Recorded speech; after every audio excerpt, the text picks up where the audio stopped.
You're the one that you've been looking for. And I'm just here to remind you of that. I've created this channel to learn things and then to share them with you. Hey guys, what's up? Welcome back to the channel. My name is Keith, your host, your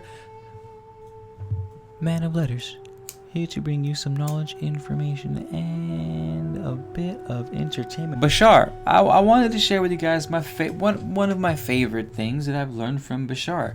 I based one of the chapters of my book off of this. My book. 7 Pillars, Handbook for Existence. You guys, I know I'm a little biased. It's my book, but if you're on a spiritual journey, for God's sake, you don't have to buy my book, but study the Kabbalion first.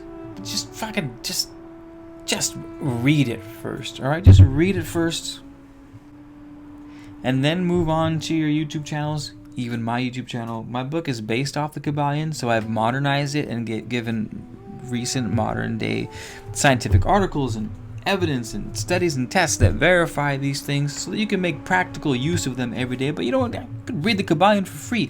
You could listen to the Kabbalion audiobook on my YouTube channel for free. But I'm telling you guys, give yourself a good foundation for this journey. Otherwise, it's going to be fucking a mouse in a cage going on ever in circles, dying years from now, cold and alone in the same spot where you started. So that being said, Bashar's he called it the mirror. Bashar said, when you make a decision for something to happen, the universe mirrors the opposite. It shows you the opposite thing, sort of so that you can make a decision, a real decision. And this is how I swing. I'll give you an example. You want to quit smoking, you get given all the opportunities to smoke. You want to go celibate, all of a sudden everyone's shooting you up texts trying to smash. You want to go on a diet, all of a sudden everyone wants to take you out. This happened to me. Whenever I give up alcohol, everyone's got a fucking birthday party that weekend. Everyone wants to all of a sudden go out for the whole month of January. Here's the reason why. Here's the reason why, you guys.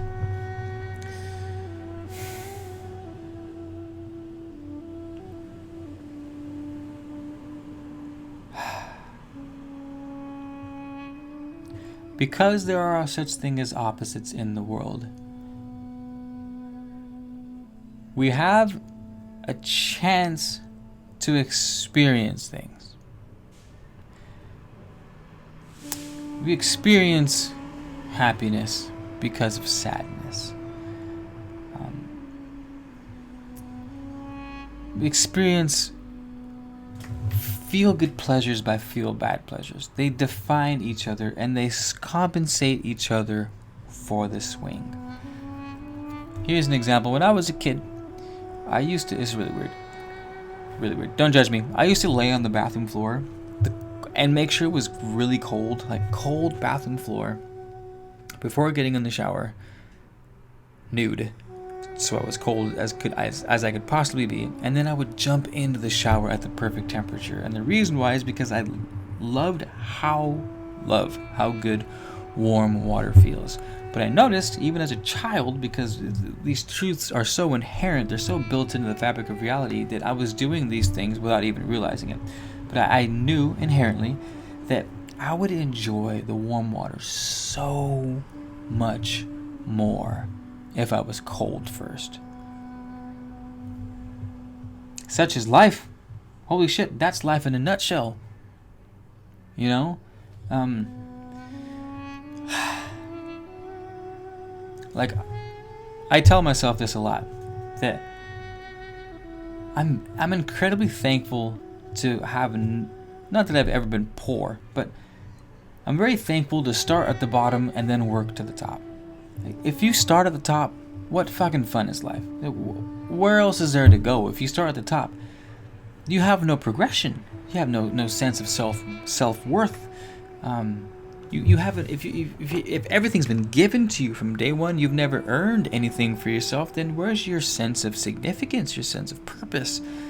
The rich man will never. The man who has been born rich and has been rich all his life, with the access to the finest delicacies, the most beautiful women, the most beautiful homes, cities to visit, personal 5-star chef that will cook him whatever he wants at any time of the day, and it's just the best meal in the world. The man who has access to that every fucking day of his life will never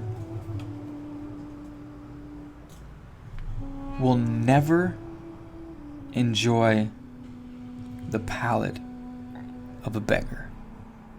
He will never enjoy a meal as much as the beggar. Such is life. Such is life. We are defined by our opposites. Life compensates. If you are given something, God giveth and God taketh away. You want to be a sprinter? Your muscles are going to be built for sprinting. You're going to lose out on long distance running. You want to build a YouTube channel? Put in a shit ton of time, energy, and effort to get it going for God knows how many years before you start seeing a return of investment on it. You're going to sacrifice the weekends. You're going to sacrifice barbecues at the beach with your homies. You're going to sacrifice time, energy, sanity, stress, emotions. It's a trade-off. You get something.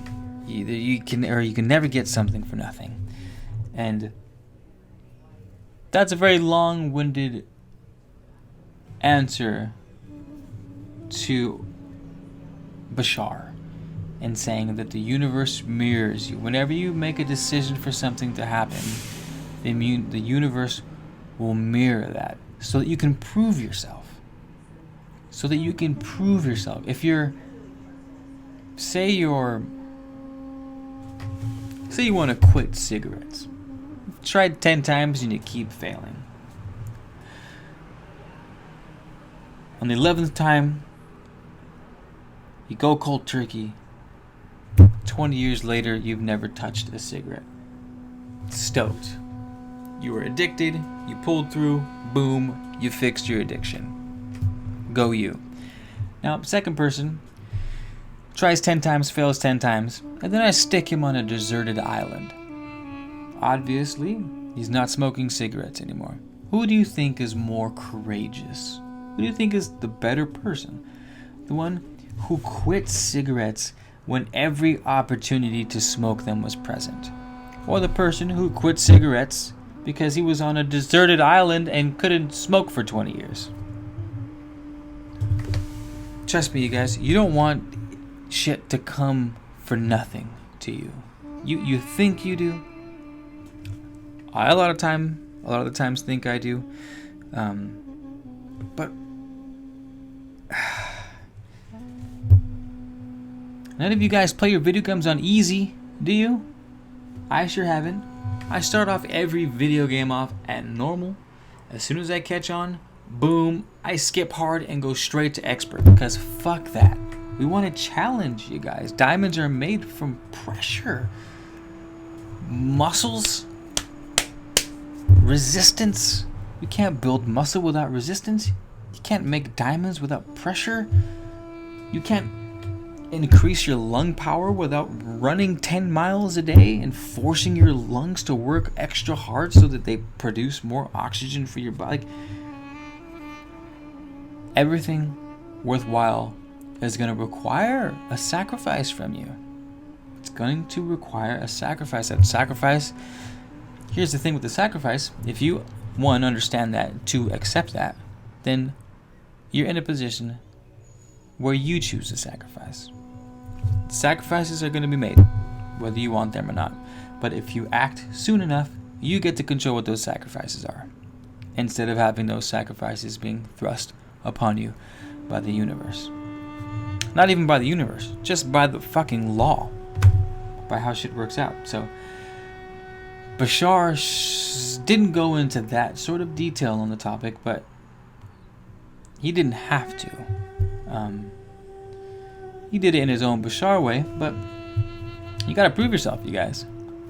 Like I said, like I've said in the past, as soon as you want to bring about something, you automatically bring about its opposite. I've said this time and time again.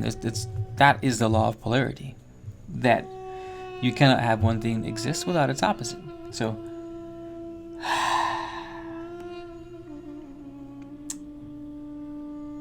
possibly, some ways to avoid that would be to rise above.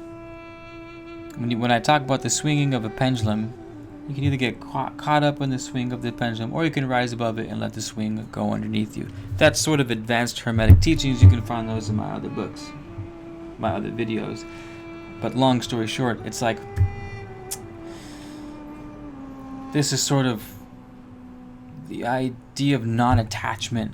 Because when you become attached to something, things tend to change. So if you become attached to a thing as it is here, and then that thing swings over here, now you're like, oh fuck, that thing that I love so much has changed. Now it's over here. I don't like over there so much. So your whole paradigm of existence is like, oh my god, I like that thing so much. It was over here and it was my everything, and I thought it was gonna do this for me, and I thought it was gonna do that for me, and I'm so bummed because now it's over here, and like, what do I do? So that thing is gonna be swinging like a pendulum, like existence does, period. So the transmutation part, the alchemical part, the hermeticist part, is to rise above the swing so that you are not influenced by it. And that's sort of a state of pure observance, or at least awareness. That was a bit of a tangent. I guess we'll just keep it at that. I hope you guys enjoyed the video. My name's Keith, your host, your man of letters. Thanks for being here. Thanks for being around. I appreciate the love. And thank you. Oh, if you guys have been here for a while, oh man, you guys, I need your help. Fuck, I'm trying to. I'm not trying. I am. I'm doing the do. I'm buying a new place, and YouTube has been great, but I need to do more. If you guys want to support me on Patreon, I'll put a link in the description. It's super dope. If you don't know what Patreon is, it's a platform where creators like me can go and be funded by the people who we create for, and it's what do you call it? It's subscription based. So you choose like, hey Keith, I love what you're doing. Here's $1 a month. Boom. Every month, you pay me $1 basically. Or Keith, I like you a lot. I'm gonna do $2 a month. Boom. Every month, $2. Keith, I think you're the coolest ever. Here's $5 a month. Boom. $5 a month. And it's all set up. You just click the Patreon link, click in there. You can help with that. You can always check out my Etsy shop, and I have a bunch of cool things for sale. Or just comment on the video, share it if it's helpful, you think it'd be helpful for someone else, because that actually helps a lot too. And other than that, you guys, or just appreciate the videos, I guess that works too. And I'll be seeing you in the next one. Thanks a whole bunch, you guys. Keep out.